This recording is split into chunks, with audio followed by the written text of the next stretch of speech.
What's good? What's good? I'm back. Yours truly, one and only Paul Pickett, host of the Paul Pickett Podcast, aka Triple P, aka the Common Sense Podcast, your source for music, sports, politics, world events, and much, much more. We're gonna go over the scores from last night's NBA games, and there was a bunch of them. Let me pull up some of these games. I like to go over the box scores, pretty much see, who did what and who's pretty much consistent all year long. The Bucks played the Pacers, beat them 149 to 136. Giannis gave you 38, 17 rebounds, and 12 assists. That's crazy ridiculous. 21 points for Brook Lopez and 8 rebounds, who's definitely reinvented himself very well in the NBA. Oh my gosh. Drew Holiday put up 51 as well on 8 assists and 8 rebounds. He almost had a 51-point triple-double with a steal and a block. He had 6 turnovers, though. There was 11 turnovers between him and Giannis. And Chris Middleton did not play. The Pacers gave you 22 from Aaron Nesmith. Jordan Nwora gave you 18, 29 from Benedict Mathurin. Really good pickup for the Pacers. Really good pickup. He's been putting up a lot of big numbers as I've been looking up the box scores, and he's even going to be better next year as well. 15 from Andrew Nembhard, TJ McConnell, 12, 17 from Jalen Smith, 12 from O'Shea Brissett. I mean, they had a lot of balance. They had 1, 2, 3, 4, 5, 6, 7 guys scoring double figures, but you got to have 7 guys scoring double figures. When Giannis puts up 38, 17, and 12, and Drew Holiday puts up 51, 8, and 8. You're never going to beat the Bucks any night like that. And they don't even have Chris Middleton. That's crazy, man. Next game is the Rockets and the Nets. Nets won 123 to 114, as they should, because they're the more experienced team. You got 15 from Kenya Martin Jr., 12 from Jabari Smith Jr., 12 from Aparan Sinjin, 31 from Kevin Porter Jr., 14 from Jalen Green. Kevin Porter Jr. also gave you 9 rebounds and 6 assists and 3 steals. Not bad, but they're still too young. They're not winning no games, and it's meaningless stats if you're not winning no games. Cameron Johnson, former Tar Heel, gave you 31, 7, and 5. His brother Puff Johnson just transferred away from North Carolina. So screw him. 18 points and 10 rebounds from Nick Claxton, 27 from Mikal Bridges with 6 rebounds and 6 assists, and 20 from Spencer Dinwiddie and 11 assists. I want to see what Bridges' point per game is right now. 19.8. He was just at 19.6, 19.7, 19.8. I'm still calling it, man. He's going to hit 20 points a game before the end of the season with the few games that's left. I'm calling it still. I'm still calling it. Best thing that's happened to Bridges. Okay, Knicks beat the Heat 101 to 92. Jimmy Butler came back, but he only gave you 12, 16 from Tyler. I'm Not Your Hero. And Gabe Vincent gave you 21. You got 12 from RJ Barrett for the Knicks, 12 from Jalen Brunson, 23 from Quentin Grimes, and Emmanuel Quickly gave you 24 as well. Okay. Sixers beat the Dallas Mavericks, who seem to just plummet ever since they got Kyrie Irving. Beat them 116 to 108. Tim Hardaway Jr. gave you 21. Kyrie gave you 23. Luka 24. But it just wasn't enough because you got 13 from Tobias Harris, 25 from Joel Embiid, 22 from Tyrese Maxey, 15 and 12 assists from James Harden, 17 from DeAnthony Melton, and 14 from Georges Yang. Lakers beat the Bulls 121-110. Davis bulldozes Bulls and Lakers victory. LeBron gave you 25, 38 from Anthony Davis, 19 from Austin Reeves, 17 from D'Angelo Russell. That's typically, that's typically what you're going to need from the Lakers for them to have any chance. 25, 7 rebounds, and LeBron gave you 4 assists, but I probably need a little bit more assists from him. 38, 10, and 4 from Anthony Davis. Austin Reeves gave you 19 and 5 assists, and 17 and 4 assists from Russell. I mean, they all the top scorers had pretty much 4 or 5 assists. But that's what you're going to need. 25, 38, about 19 and 17 from those cats to have any chance. DeMar DeRozan gave you 22 for the Bulls. Nikola Vucevic gave you 29. Zach LaVine gave you 16. 17 from Kobe White, former Tar Heel. But it's not enough as they lose the game.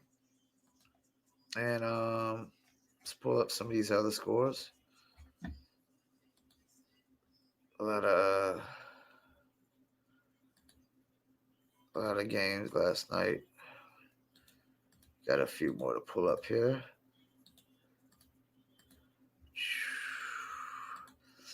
Clippers played the Memphis Grizzlies. They beat them 141-132.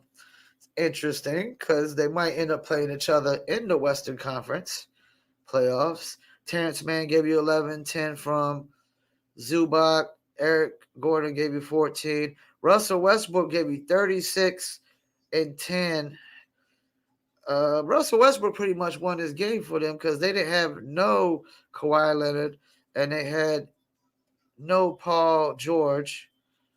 Norman Powell gave you 13 and 20 from Bones Highland. Freaking Bones Highland, man. My favorite player right now, man. I love his name. Dylan Brooks gave you 30 from Grizzlies, 17 from Santi Aldama, Xavier Tillman, 16, 12 from Luke Kennard. Ja Morant gave you 36. But it just wasn't enough, man. Westbrook, that's the thing, man. Like, Westbrook is actually playing better with the Clippers than he was with the Lakers. He really is. And I like Westbrook, man. Like, what's not to like about Westbrook, man? I think he gets an unfair shake, like the way he gets criticized. This guy gives 1,000%, unlike Ben Simmons, who gives 0%. 0%. Okay, OKC beat the Pistons 107-106 off of Jalen Williams putback, and he's the guy who's the runner-up for Rookie of the Year. A lot of people would say. James Wiseman gave you 14 and 11 from Detroit. Jaden Ivey gave you 24, and a few other players gave you 11, 13, 10, 12, and 14. Lou Dort gave you 20, 27 from Jalen Williams, who's runner-up for Rookie of the Year behind Paolo Banchero. Josh Giddey gave you 18 and 5, and Shai Gilgeous-Alexander didn't even play. They still won the game. I like OK's future, man. OKC, I like their future, man. Definitely do. And speaking of OKC, Dizzle's available OKC, so y'all need to buy Dizzle if you up in OKC, if you live in OKC or whatnot. Spurs lost to the Jazz. Taylor Horton Tucker erupts for 41 and Jazz win. He put up 41 and 4. Really, nobody else really did much. 17 from Chris Dunn. And then the Spurs, I mean, you got 21 from Malachi Branham. That's about it. 17 from Trey Jones. 17 from Devontae Graham. But I think the Spurs at this point do not want – they don't really care if they win any games. they're in the Victor Wembanyama sweepstakes, and if not Victor Wembanyama, then I would say the Scoot Henderson sweepstakes, because if you're not in the Victor Wembanyama sweepstakes this year, then you're in the Scoot Henderson, because he's the second best player. And I think Scoot Henderson, it could definitely, I think he's better than Jalen Green. I'm going to just throw that out there. I think he's better than Jalen Green. We'll see. You never do know with these things. Cats can look dominant in college or dominant somewhere in G League or whatever, and then they go to the pros and they really can't do much. Okay, the Lakers have moved back up to the 8th seed. I know the Lakers would like to get into the 6th seed if possible. I don't think they will. There's only so many games left. Seems like Minnesota's been holding that 7th slot down for a hot minute. Pelicans dropped back down to 9th. But everything pretty much looks the same. I want to go over the MVP race right now. Like, the MVP race, what's crazy is nobody really used to care about the MVP race until after the All-Star game. But now, like, first week of the, season, everybody like, oh, so-and-so's MVP. I'm going to throw a cat out there that I think that's being undersold. A cat that probably should be in the MVP conversation. Like, I would literally say he's got to be, let's see, Jokic, Bede, Giannis, Jason Tatum. I would literally got to say this cat has to be number 5 on the MVP conversation. The fact that he's not is really crazy. And that's Domantas Sabonis. After I've seen his stat line, and it's a stat line only like Wilt Chamberlain's put up, and the Kings are literally like 3rd in the league right now. They're 46-30, man. I mean, they've literally been up as high as number 2. They probably won't go no higher than number 3. But, I mean, the Kings have literally went from not even making the playoffs to being the number 3 seed in the West. And that's because Domantas Sabonis, man, and the addition of Kevin Huerter has helped. But a lot of people were trashing the Sabonis trade for Tyrese Halliburton. But, where are the Pacers right now? I mean, I'm looking on the East. I don't see the Pacers anywhere in the top 8 seeds or the 10 seeds. Pacers are not even in the play-in tournament, and the Kings are clearly smoothly in the playoffs. They're in the playoffs. They're good to go. They're in there. 46-30. Definitely 16 games above 500. And I'm not sold on them winning that series. But Domantas Sabonis definitely should be at least top 5 in the MVP race. I mean, and the fact that he's not is clearly just, it's ludicrous. It's ludicrous. But I think right now, if I had to pick an MVP, since you go week to week and game to game, just based off of these last week, I got to give the edge back to Jokic. I got to get the edge back to Jokic. I wanted to go with Embiid. I had the edge with Embiid, but I got to give it to Jokic, especially if Embiid loses to Giannis in their next game. But I got to give it to Jokic. I really do. This is why I got to give it to Jokic. I think Jrue Holiday and Chris Middleton is definitely 2 better pieces than Michael Porter Jr. and Jamal Murray. Jamal Murray hasn't clearly showed that he was the Jamal Murray in the bubble when he was doing the 180 layups and all that. He was literally the guy winning the big games for them in that playoff run. Ever since the injury, Jokic had to take over the team and be a one-man offense, and he had no Jamal Murray. He had no healthy Michael Porter Jr. He didn't have Aaron Gordon at first until they traded him from Orlando, when Jamal Murray got hurt. So you got to throw in that factor, because the devil's in the details as well. So you got Giannis has got Jrue Holiday and Chris Middleton. And even though Chris Middleton has been hurt big part of the season. He's had Drew Holiday a lot of the season as well. And I just think like he has more around him, even when you take away just their top two players. You know, Brook Lopez and Giannis and Bobby Portis can win some games because they've shown it. You know, Joel Embiid has a future Hall of Famer on his team. And he's not necessarily playing like the James Harden from Houston, but James Harden is a future Hall of Famer. He's got Tobias Harris, Maxey, PJ Tucker. I mean, he's got a lot on that squad. A lot on that squad. And you know, he's only in the third seed. Giannis is number one, and Bucks are number one, and Denver is number one.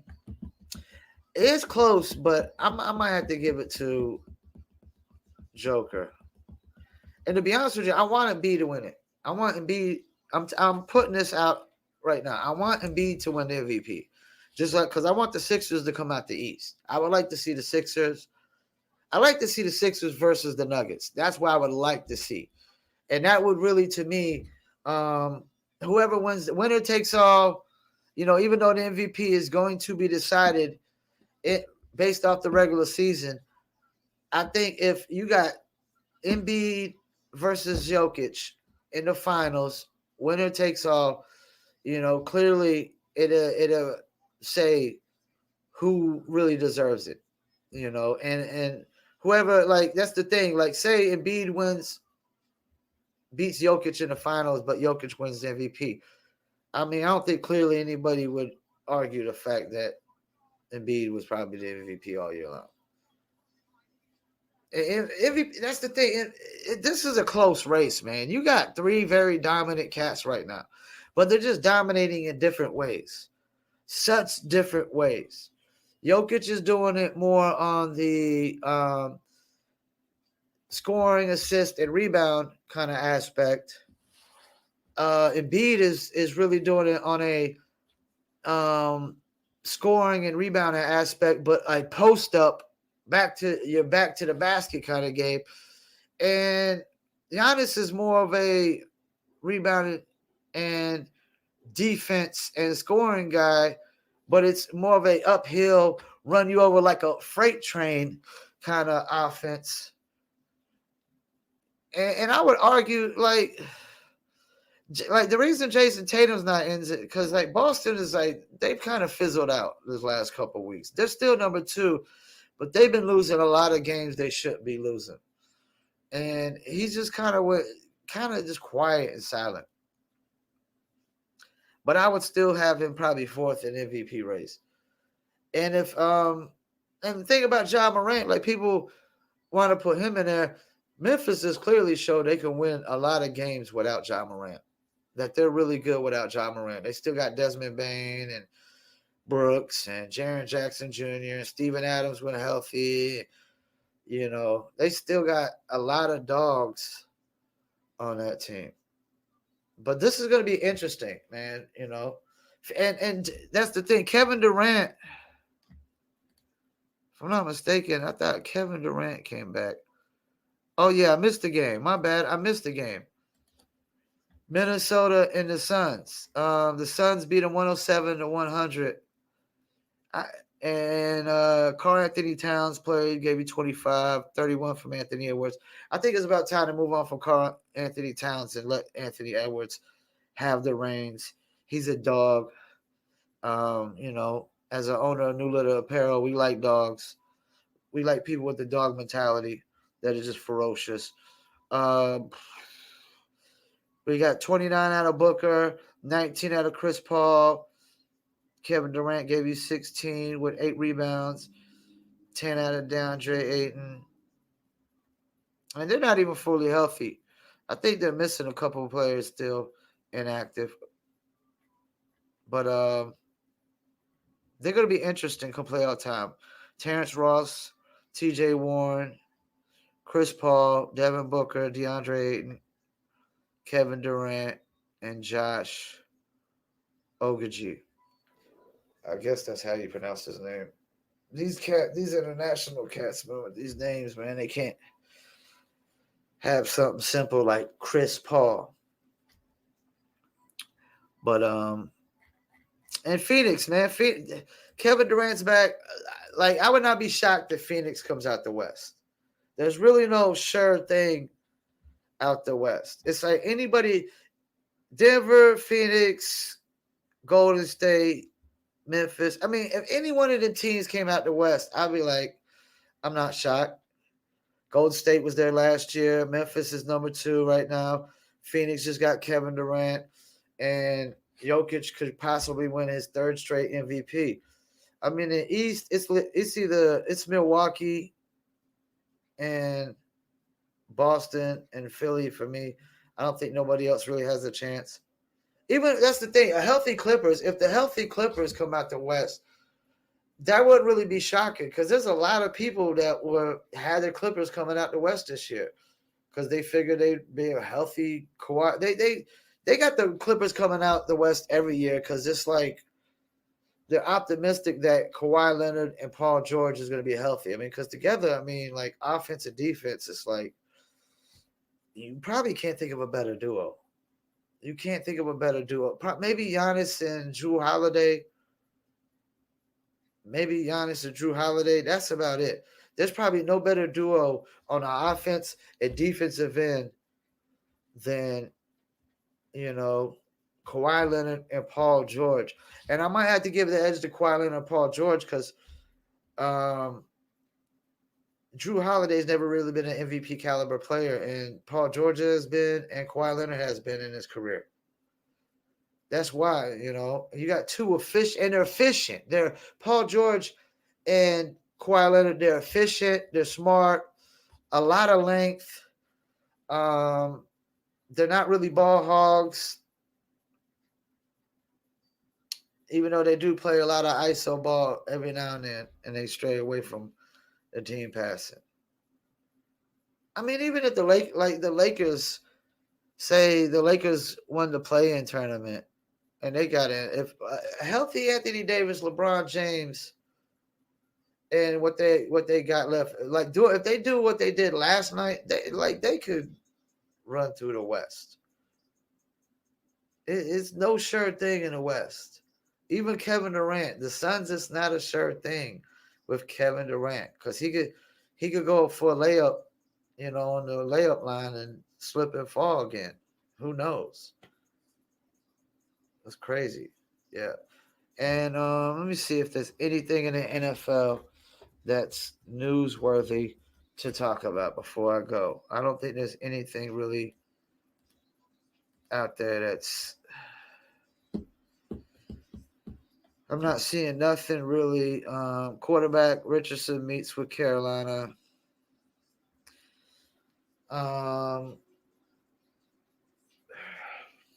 That's the thing, man. Like, we don't know what Carolina's doing, man. I don't know what Carolina's doing. I really don't. I heard something about DeAndre Hopkins to Carolina. I don't think you get DeAndre Hopkins and Adam Thielen and you bring in a rookie quarterback that you're just going to win now with Carolina. I don't see none of these guys are like Patrick Mahomes or Joe Burrow to me. And there's only one of each. That's the 2 top dogs in the NFL right now, Patrick Mahomes and Joe Burrow. Everybody else is 3rd, 4th, 5th fiddle. Josh Allen, I guess you could say, is probably number 3. Him or Aaron Rodgers, And